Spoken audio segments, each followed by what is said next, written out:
नमस्कार मैत्रिणींनो, मी प्रियंका तुम्हा सर्वांचं नवीन एका व्हिडिओमध्ये स्वागत आहे. तर आज आपण पाहणार आहोत महाराष्ट्रीयन लूक. लवकरच आता गौरी गणपती येत आहेत आणि यासाठी आपल्याला एक ट्रेडिशनल असा महाराष्ट्रीयन लूक कसा करायचा हे करायचं असतं. तर आपण आज या व्हिडिओमध्ये तेच पाहणार आहोत की महाराष्ट्रीयन लूक कसा करायचा आणि यामध्ये पूर्ण प्रकारे ट्रेडिशनल ज्वेलरी वेअर केलेली आहे. तर हा व्हिडिओ तुम्हाला कसा वाटतो हा शेवटपर्यंत नक्की पहा, लाईक, शेअर, कमेंट करा आणि आपल्या चॅनलवर नवीन असाल तर आपल्या चॅनलला सबस्क्राईबही करा. कारण मेकअप रिलेटेड, हेअरस्टाईल रिलेटेड तुम्हाला सर्व काही आपल्या या चॅनलवरती व्हिडिओ पाहायला मिळतील. तर आज आपण पाहणार आहोत की महाराष्ट्रीयन लूक कसा करायचा तो. चला तर मग व्हिडिओला स्टार्ट करूया. घेणार आहे तर मॉइश्चरायझर मी ते एम्ब्रोलिसिसचं वापरत आहे. माझ्या स्किनला जे सूट होईल ते मी यूज करते. तुम्ही तुमच्या स्किन टाईपनुसार यूज करू शकता. आता स्किन टाईप आणि स्किन टोन ह्यानुसार आपण मॉइश्चरायझर असो किंवा कोणतेही प्रोडक्ट असो ते यूज करतो. तर हे सर्व खूप डिटेलमध्ये आहे, तर याची व्हिडिओ तुम्हाला लवकरच आपल्या चॅनलवर पाहायला मिळतील.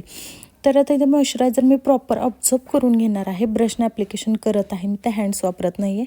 आता मॉइश्चरायझर लावून झाल्यानंतर आपण इथे कन्सिलर लावणार आहोत की कलर करेक्टर, याला आपण कलर करेक्टर असेही सुद्धा म्हणतो.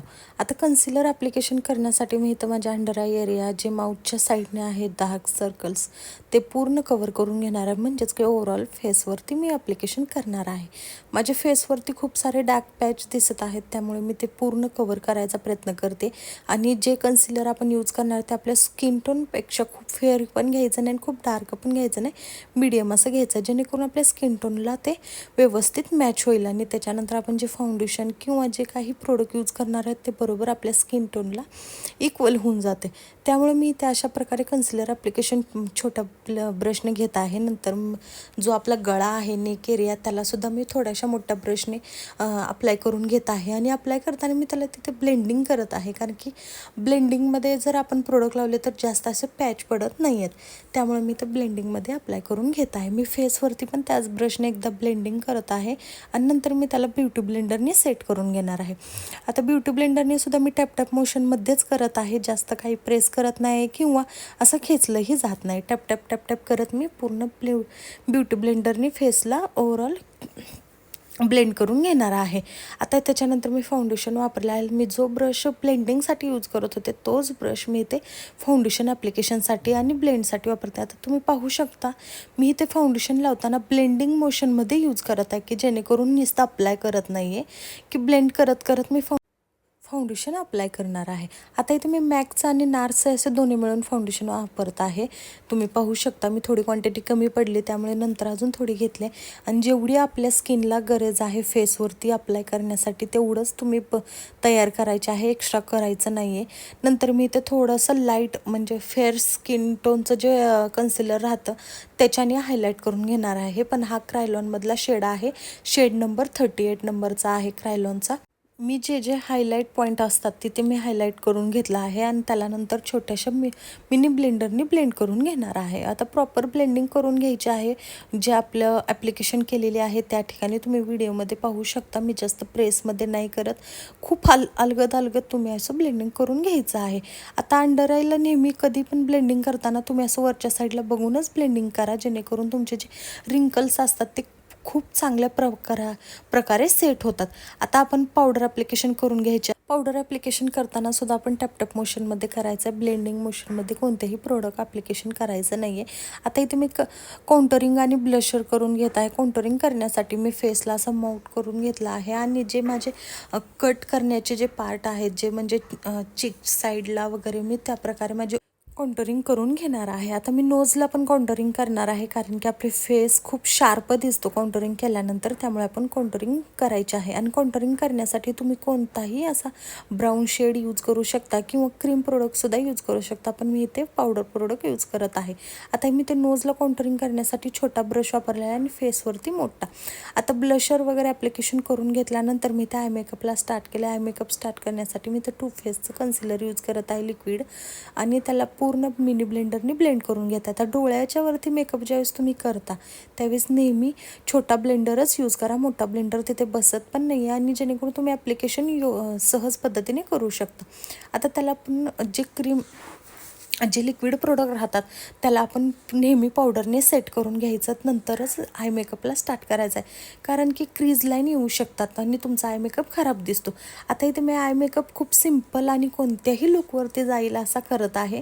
आता इथे मी थोडासा ब्राऊन शेड घेतला आहे, डार्क आणि लाईट ब्राऊन हे दोन्ही मिक्स करून, आणि जे आपले आउटर आणि मिडल जे कॉर्नर आहेत तिथपर्यंतच फक्त मी ब्लेंडिंग करून घेत आहे आणि मी इनरला जात नाही आहे.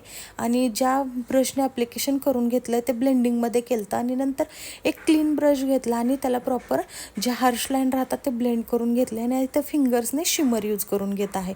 आता शिमर मी ते इनरला लावले, आउटरला नाही लावलेलं, आणि ते फक्त हार्श लाईन दिसू नये किंवा दोन्ही जोडलेल्यासारखे दिसू नये, ब्लेंडिंगमध्ये दिसावे म्हणून मी त्याला एका क्लीन ब्रशने पुन्हा एकदा ब्लेंड करून घेतलं आहे. मी ते आयलायनर ॲप्लिकेशन करते. इथं आयलायनर मी जेलचं लावलेलं आहे. तुम्ही तो पेन लायनरसुद्धा यूज करू शकता. माझ्याकडे मी जेलनं कम्फर्टेबल आहे त्यामुळे मी जेल यूज करते. आता जेल आयलायनर लावल्यानंतर आपण इथे पूर्ण लुक कंप्लीट होतच आलेलं आहे. त्यामुळे मी त्या ॲब्रो डिफाईन करून घेते. ॲब्रोसाठी मी PSCचं पोमेड यूज केलेलं आहे. ॲब्रो डिफाईन करताना नेहमी कधी पण जे आपली ॲब्रो स्टार्ट होते तिथून कधीही प्रोडक्ट तुम्ही लावायचे नाही, मिडलपासून प्रोडक्ट ॲप्लिकेशन करायचं. आणि जे एक्स्ट्रा प्रोडक्ट राहतं ब्रशमध्ये, जे आपण पूर्ण ॲब्रो ॲप्लिकेशन केल्यानंतर ते फक्त हलकं हलकं फिरवून घ्यायचं आहे, नंतर ब्रशने कोंब करून घ्यायचं, सेट होतात ॲब्रो छान प्रकारे. आता इथं लिपस्टिक ॲप्लिकेशन करण्यासाठी तुम्ही अशा प्रकारे लिपला ड्रॉ लाईन करून घेऊ शकता, जेणेकरून तुमच्या लिपचे जे लाईन्स आहेत तुम्हाला प्रॉपर असा शेप तुम्हाला मिळून जाईल. आता लिपस्टिक ॲप्लिकेशन डायरेक्ट करण्यापेक्षा तुम्ही असं लिप लायनर यूज करणं तुम्हाला कोणत्याही पद्धतीने सोपं पडू शकतं. कारण की लिपस्टिक ॲप्लिकेशन तुम्ही लिक्विड करा किंवा क्रीम करा, ते थोडंसं असं पसरलं जातं, त्यामुळे तुमचा मेकअपचा लुक हा खूप खराब दिसतो. कारण की ओव्हरऑल मेकअपमध्ये लिपस्टिक आणि आय मेकअप हे खूप इम्पॉर्टंट आहे. त्यामुळे इथे मी लिप लाईन करून घेतल्यानंतर लिपस्टिक ॲप्लिकेशन करत आहे.